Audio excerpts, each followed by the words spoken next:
At the World Social Forum earlier this month in Montreal, Canada, where progressives from around the globe gathered to discuss justice and resistance in the face of neoliberal forces, activists reflected on the progress the Boycott, Divestment and Sanctions, or BDS movement has made over the last 10 years as it tries to place economic pressure on Israel to end its occupation of Palestinian land. In the last couple of years, we've transcended the academic and cultural isolation of Israel's regime to start to have an impact on Israel's economy. BDS stands for Boycott, Divestment, Sanctions.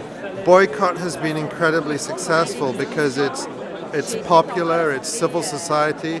Divestment is coming along, we've seen it in churches, again, because it's something that people are pushing for at the grassroots. The S in BDS requires government action, but we know that governments don't act without real pressure from the grassroots. In the U.S., many states have sought to limit the effectiveness of the BDS movement. New York and New Jersey, for example, recently put an end to doing state business with groups that support the movement. But at the World Social Forum, activists had gathered just days after Canada's Green Party moved to adopt BDS into its policy platform, becoming the first major party to do so in Canadian history. The resolution to adopt hasn't gone without condemnation. The party's leader, Elizabeth May, denounced the decision to embrace BDS. I'm quite certain that most of our members don't support this policy, but weren't fully engaged in the consensus building process we normally would have had. You know, politically, we won. But tactically and strategically, we might have been ahead of ourselves. And now the Green Party is in crisis.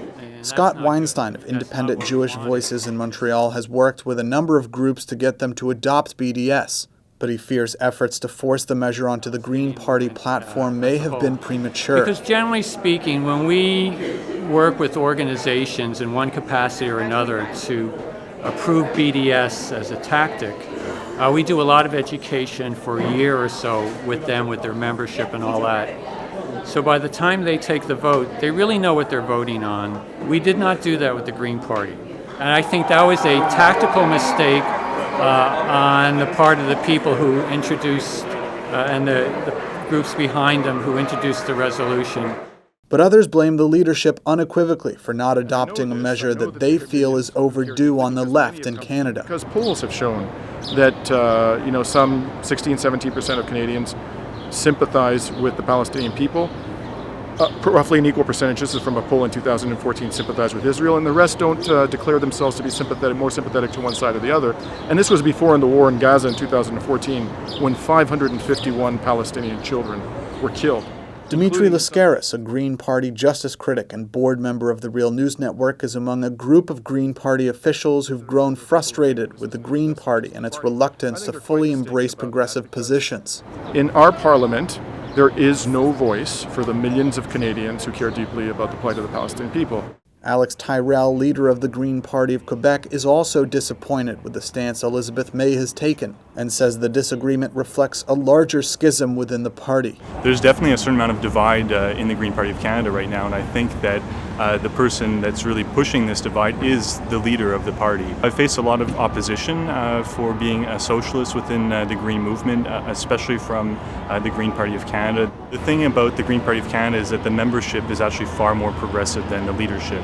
And we saw that when all these people supported BDS, even though the leader had been speaking at the microphone quite aggressively against the resolution. So there's definitely connections to be made between the way that the eco-socialist Green Party of Quebec has been marginalized and the way that the people who support BDS are now being marginalized.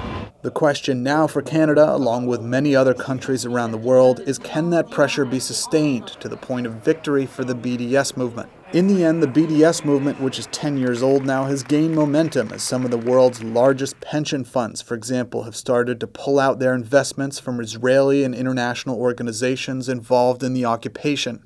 Omar Barghouti, a co-founder of the BDS movement, along with Palestinian-American journalist Ali Abunimah, say that recent efforts on the part of many governments to crush BDS is a reflection of just how potent the movement has become. As Martin Luther King Jr. said, at a basic level, boycotting is withdrawing support for an evil system.